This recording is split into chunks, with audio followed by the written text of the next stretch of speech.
Hello guys, my name is Aman और आप सभी लोगों का स्वागत है हमारे YouTube channel Aman law knowledge में। तो गाइस, आज का जो हमारा लेक्चर है वो है सोवरेनिटी। सोवरेनिटी मीन्स संप्रभु। संप्रभु का आप सोचेंगे क्या मतलब होता है, तो संप्रभु मतलब होता है अपनी मर्जी का मालिक होना, किसी का बर्डन नहीं होना, किसी का प्रेशर नहीं होना, अपनी मर्जी से कार्य करना। ठीक है, और ऐसा कार्य करना जिससे सामने वाले को हार्म ना हो, वो हमारी कहलाती है सोवरेनिटी। ठीक है, तो जैसे कि इसमें सोवरेनिटी बता रखा है, एरिस्टोटल ने एग्जांपल दिया है कि सोवरेनिटी एक सुप्रीम पावर है स्टेट के लिए। ठीक है, स्टेट, आप स्टेट किसे कहते हैं? स्टेट होता है जहाँ पे 4 एलिमेंट्स प्रेजेंट होते हैं, like populations, sovereignty, government and territory. अगर ये 4 एलिमेंट्स प्रेजेंट है तो वो स्टेट कहलाता है। ठीक है, अब जैसे बोर्गस ने क्या एग्जांपल दिया, Borges was a political sovereignty is the original absolute unlimited power over the individual subjects and over all the associations of the subjects।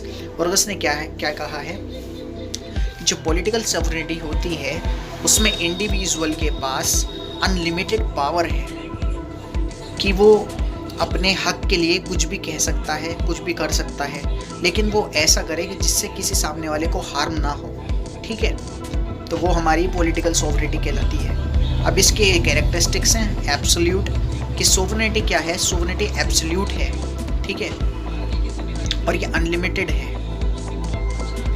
Absolute, the sovereignty state is absolute and unlimited, there is no legal power within outside the state. मतलब ये एक तरीके से superior है। ठीक, absolute इसका मतलब होता है कि हमारे जैसे फॉर एग्जांपल हमारी सेंट्रल गवर्नमेंट है, उस पर किसी का बर्डन नहीं है। ठीक है, वो जब चाहे जो कुछ भी कर सकती है, क्योंकि वो वेलफेयर के लिए कुछ भी, कोई से भी लॉज बना सकती है, पॉलिसी मेकिंग कर सकती है, क्योंकि उसे कॉन्स्टिट्यूशंस के द्वारा राइट दिया गया है। ठीक है, तो एब्सोल्यूट होती है। अब इसमें परमानेंस आ गया जैसे, तो परमानेंस क्या होता है? Sovereignty is permanent means that sovereignty continues, the sovereignty does not cease to exist with the death and dissolutions of particular hurdle of it। तो सोवरेनिटी क्या होती है? सोवरेनिटी होती है, सोवरेनिटी कभी भी ख़त्म नहीं होने वाली है। एक ऐसी चीज़ है जो सोवरेनिटी कभी ख़त्म नहीं होती। लाइक जैसे कि सेंट्रल गवर्नमेंट है हमारी, उसमें 5 ईयर्स के लिए कोई गवर्नमेंट्स आई, 5 ईयर के लिए अदर कोई न्यू गवर्नमेंट आई, फिर न्यू गवर्नमेंट आई, तो सोवरेनिटी तो वही रही, लेकिन गवर्नमेंट चेंज होती रही। ठीक है गाइस, तो गवर्नमेंट चेंज हो सकती है लेकिन सोवरेनिटी वहीं रहेगी। Sovereignty is permanent. ठीक है, अब ऐसी कई सारे एग्जांपल्स दिए गए हैं, जैसे कि ये पार्टी नहीं जा सकती, इंडिवाइजिबिलिटी। ठीक है, जैसे कि इंडिवाइजिबिलिटी बता रखा है मैंने आपको।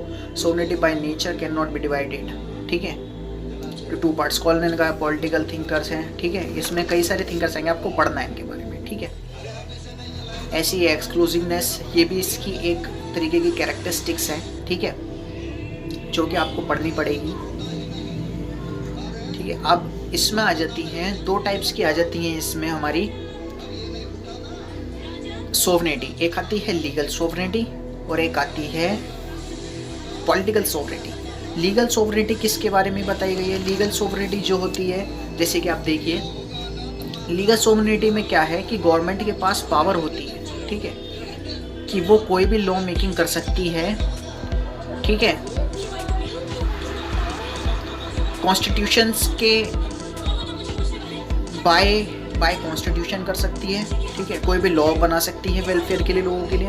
ठीक है, और वो सोवरेन है, किसी के उसके ऊपर बर्डन नहीं है अदर कंट्रीज़ का भी, और वो कभी भी पनिश कर सकती है। अगर कॉन्स्टिट्यूशंस के अगेंस्ट कोई कुछ एक्ट करता है तो पनिशेबल होता है जिसकी गवर्नमेंट के लिए। ठीक है, वो सोवरेन है इस चीज़ के लिए। ठीक है, हमें पनिशमेंट करने के लिए सोवरेन है। अगर हम इस स्टेट के खिलाफ कोई भी ऐसे एक्ट करेंगे तो गवर्नमेंट हमें पनिश कर सकती है। गार्नर ने भी ऐसा कहा, the legal sovereignty therefore is that determinate authority which is able to express the legal forms and highest commands that power।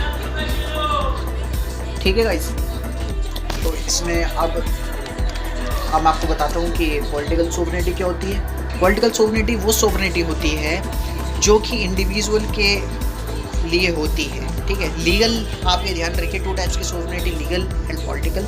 Legal government के लिए होती है और पॉलिटिकल होती है वो क्या कहते हैं, इंडिविजुअल्स के लिए होती है, पीपल्स के लिए होती है, जिसमें कि पीपल के पास राइट्स होते हैं बाय कॉन्स्टिट्यूशंस, ठीक है। राइट टू, जैसे राइट टू इक्वालिटी, वो कहीं भी रह सकता है, ठीक है। वो सोवरेन है, उस पर किसी का बर्डन नहीं है, उसे जीने का अधिकार है, ठीक है। उसे बोलने का अधिकार है, वो कहीं भी असेंबली में जाके कहीं भी बोल सकता है, उसे बोलने का अधिकार है। लेकिन कोई भी ऐसा एक्ट जो कि सामने वाले को हार्म ना करे, वो सोवरेनिटी कहलाती है, ठीक है। सोवरेनिटी का मतलब ही ये होता है कि अपना दायित्व रखना, मीन्स अपने हक, और जिससे कि सामने वाले को हार्म ना हो। सोवरेनिटी का मतलब यही होता है। संप्रभु, इसे हिंदी में संप्रभु भी कहते हैं, ठीक है, और इंग्लिश में सोवरेनिटी कहते हैं। यह आपके लॉ के सब्जेक्ट्स में कई बार पूछा जाएगा और कई बार ये आता भी है। बहुत सारी चीज़ें आती हैं लॉ में, कई वर्ड्स रिपीट्स होते हैं, जैसे सोवरेनिटी हो गया, ठीक है, कॉन्सिक्वेंसेस हो गया, और मैनी वर्ड्स, बहुत सारे वर्ड्स होते हैं जो कि लॉ में रिपीट होते हैं। और ये आपके लिए ध्यान रखना बहुत ही नेसेसरी है, क्योंकि एक लॉयर के लिए नॉलेज इज़ वेरी मस्ट। अब इसके बेसिक्स फीचर दे रखे हैं political sovereignty. Political sovereignty is indefinite and not recognised by court. Political sovereignty क्या है? ये कोई रिकॉग्नाइज नहीं की गई है कोर्ट के द्वारा, ठीक है। Political sovereignty is vested in the electorate और people. Legal sovereignty is not ignored political sovereignty. Legal sovereignty जो है वो इग्नोर नहीं कर सकती पॉलिटिकल सोवरेनिटी। जैसे कि मैंने आपको बताया कि गवर्नमेंट के पास पावर है, लेकिन वह पीपलों को अनदेखा नहीं कर सकती, वो उनके राइट के खिलाफ कोई काम नहीं कर सकती, क्योंकि जो पीपल्स हैं, जो कि इंडिविजुअल्स हैं, उन्हें कॉन्स्टिट्यूशन के द्वारा राइट्स दिए गए हैं, जिसके खिलाफ गवर्नमेंट कुछ नहीं कर सकती, ठीक है। क्योंकि गवर्नमेंट किसके द्वारा बनती है? पीपल्स के द्वारा।